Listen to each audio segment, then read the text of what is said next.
This video will show you how to call a virtual meeting room using Polycom Real Presence Desktop. On the main screen, use the numeric keypad or your computer keyboard and dial the virtual meeting room extension given by the meeting organizer.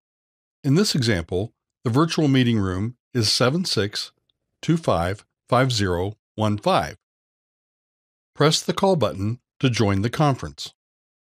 Some virtual meeting rooms may be protected by a password.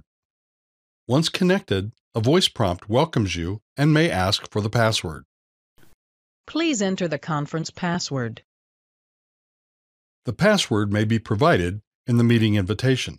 In this example, 0204. Select the keypad icon to show the dial pad and enter the password followed by the pound key.